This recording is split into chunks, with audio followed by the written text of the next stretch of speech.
Bien oui, Pascal, j'ai poussé la porte de Mu. Mu, c'est un salon dédié entièrement aux arts corporels et Veg m'accueille ce matin. Bonjour Veg.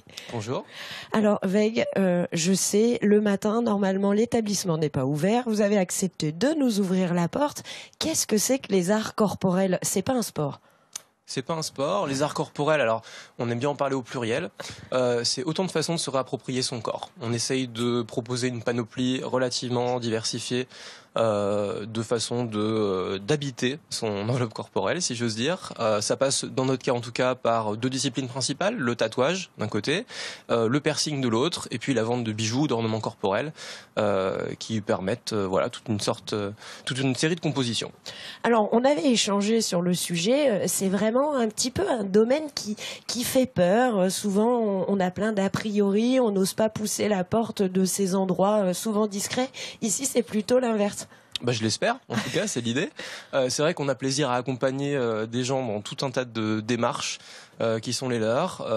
Parfois, l'idée d'un tatouage vient d'un événement de la vie, parfois tout simplement l'inspiration qui peut venir d'une image, l'appréciation du travail d'un artiste. C'est vrai qu'ici, on s'efforce de faire intervenir une diversité d'artistes tatoueurs et tatoueuses qui viennent d'un petit peu partout, de façon à être en mesure de proposer une palette graphique assez ample. Le tatouage n'est pas une discipline unique, en fait, c'est un faisceau de styles, de techniques de travail.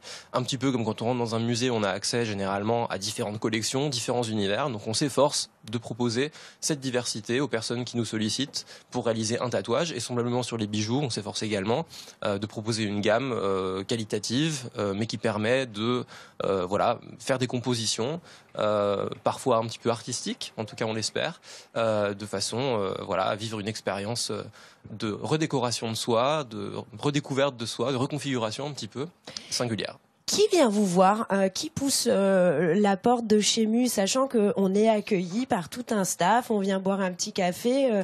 L'idée, c'est que ce soit ouvert à tous?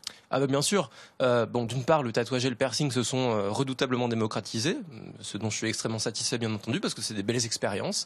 Mais on peut pas vraiment identifier un public particulier, parce qu'on a de plus en plus de gens de tout milieu, de tout âge. C'est toujours un grand plaisir que de voir justement cette diversification s'intensifier. On a des personnes effectivement relativement jeunes, j'ai envie de dire souvent un public qui va avoir entre 20 et 35 ans, mais aussi de plus en plus des personnes qui vont avoir 45, 50, parfois même 82 ans, c'est le cas en tout cas d'une dame qui est venue nous solliciter pour son premier tatouage il y a quelques temps et pour des piercings également. Donc voilà, on a le plaisir d'accueillir tout type de public. C'est pas le piercing comme le tatouage ne sont pas réservés à un certain type, une catégorie de personnes. Alors certainement pas. C'est une image d'Épinal effectivement qui a eu la vie dure, mais qui n'est heureusement plus du tout d'actualité. En tout cas, c'est pas du tout le cas chez nous. Et on se fait un plaisir d'accueillir des gens de tout profil dès lors qu'ils ont des projets à nous confier. On sent vraiment qu'il y a un lien entre votre côté artistique, mais aussi une vraie approche de l'hygiène. On n'est pas dans un boui-boui avec des aiguilles. C'est important que ce soit pro, quoi.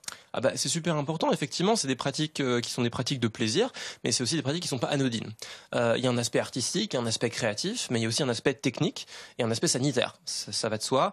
Le tatouage comme le piercing sont techniquement des effractions cutanées, donc elles nécessitent beaucoup de rigueur dans les protocoles d'antisepsie, d'asepsie, et pour garantir la stérilité des procédures, des matériaux, et puis voilà, une douceur dans le geste qui permet de vivre l'expérience positivement et de faciliter une cicatrisation optimale. Heureuse. Voilà. Bon, ça, on en reparle un petit peu plus tard parce qu'on n'a pas fini notre tour d'horizon. Il y a 3 étages ici, Pascal, donc encore plein de choses à découvrir.